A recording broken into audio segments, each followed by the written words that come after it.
She's working, is she? Good everybody, and welcome to the second video contemplating inevitable near-term human extinction. And apologies from my mate Julien, who's not here today. He's gone to Vietnam for 3 months with his family. He's gone there to experience that time with his 4-year-old son and his wife, to visit communities and get a sense of another part of the world. And I think it's a great thing, so apologies from Julien. I want to thank everyone for the great engagement on the first video. We had loads of comments. The purpose of the video really was to foster discussion and to get people thinking about this topic and speaking about it, because I don't think there's so much of that going on. And it was really prompted by Jem Bendel's paper and my own personal reflections having read it. We had some great comments. I do recommend people have a look at Jem's blog, by the way. I'll put a link to that in the text below.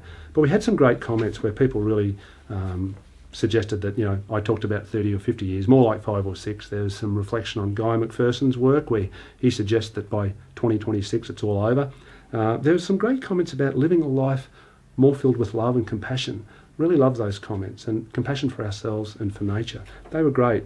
And there was a great comment from Walt Sanford. Thanks, Walt, for your directness. You let yourself go there. He said, "You two are boring to look at and to hear speak." Thanks, mate. Our presentation is lackluster. Well, anyway, we're working on that, and but really, Walt went on to talk about the need to present graphs and pictures and charts to try and convince people of the INTHE scenario. Not really my style, Walt, and I think all those graphs exist, they're out there. After 20 years and more of working with companies and people, NGOs, trying to find change to save forests around the world, I've really realised that we get change when we connect with people and their emotions, and graphs and charts can get in the way. I think there's a place for it, it's just not me, mate. So really want to talk about connecting with people, this idea of what can we do as human beings. And there was an important comment from Matt. He made the point that I badly misquoted Jem Bendel's paper, and he's right. And I blame my own personal despair at having read it, where I said that Jem was talking about and sort of advocating this idea of inevitable near-term human extinction. And Matt pointed out, and he's right, that Jem actually said, "Currently, I have chosen to interpret the information as indicating inevitable collapse, possible catastrophe, and possible extinction." So it's an important clarification. Thanks for making that, Matt. But while we're on the subject of Jem's paper, there was a really lovely part of it that really resonated with me, and this whole question of people's emotions and what do we do. And it really helped me get through, I think, my own experience of this over many years. A lot of the comments said that we've been thinking about this for many years. It didn't suddenly dawn on us with Jem's paper that we've been feeling this concern for the environment, for people, for humans, but we haven't been able to talk about it. Jem talked about hopelessness, this sense of hopelessness, and its related emotions of dismay and despair. And he said, hopelessness and its related emotions of dismay and despair are understandably feared but wrongly assumed to be entirely negative and to be avoided whatever the situation. And he mentioned an author who said despair is never helpful. He went on to say that the loss of a capability, a loved one, or a way of life, or the receipt of a terminal diagnosis have all been reported or personally experienced as a trigger for a new way of perceiving self and world, with hopelessness and despair being a necessary step in the process.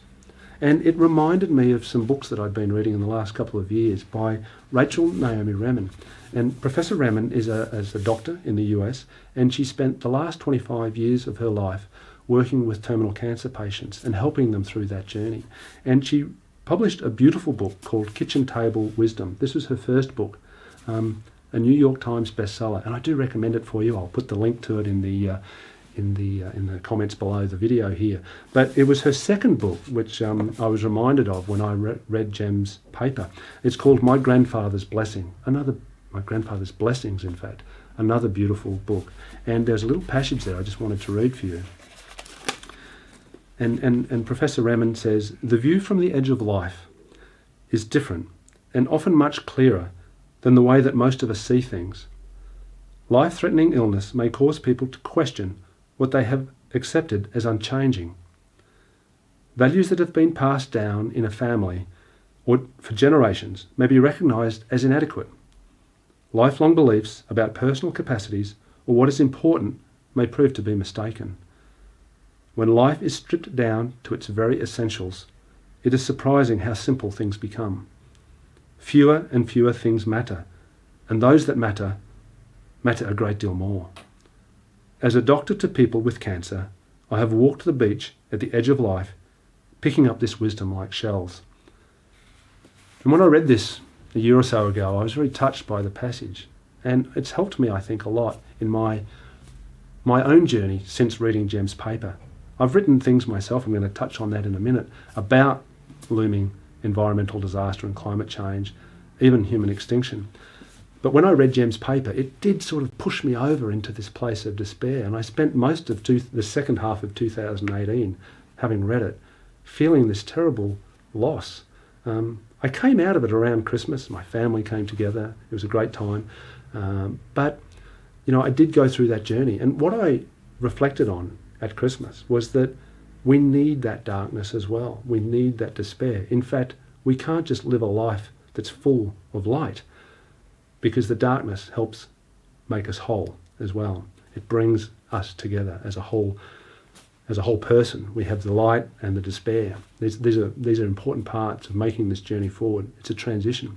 And it reminded me of a paper, here it is, that I'd written myself back in 2012, where I talked about another book that I'd read when I was a younger lad, 26 years old. I arrived in England to study forestry, and I found this magnificent book in a bookshop in Oxford, Between Two Worlds, by Lynton Keith Caldwell, Science, the Environmental Movement and Policy Choice.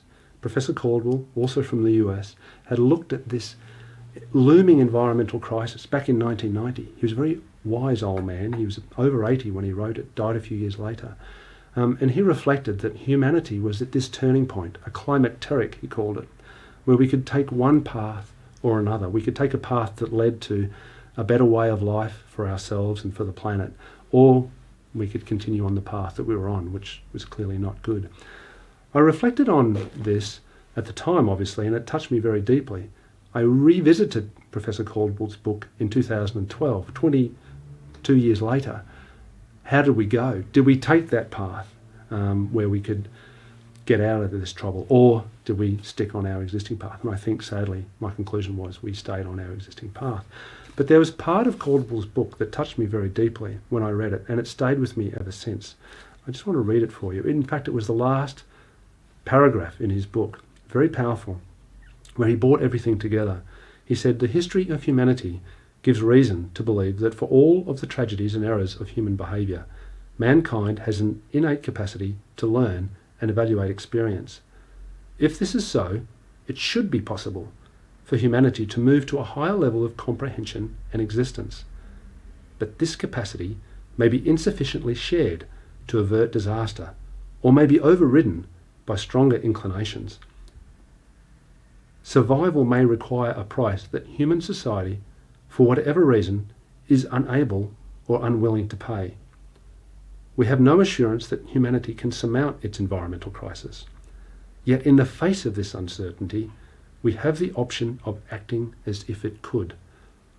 And then he finished with a beautiful paraphrase from a poem from Miguel de Unamuno, which was written in 1916, a very long time ago, without the knowledge, I think, that we could be facing inevitable near-term human extinction.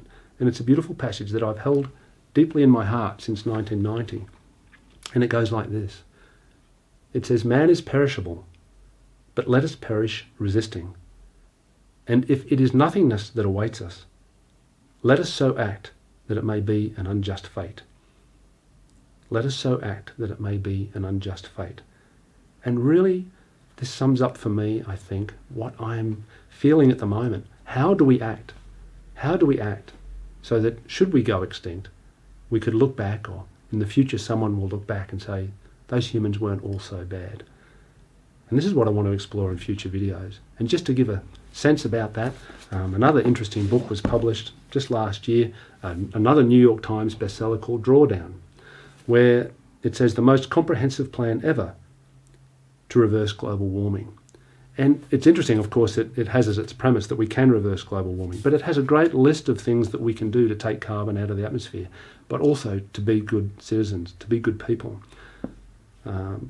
Replanting forests, educating women, girls. There's a whole list of things. Refrigeration, looking at all of the technical things as well. What can we do?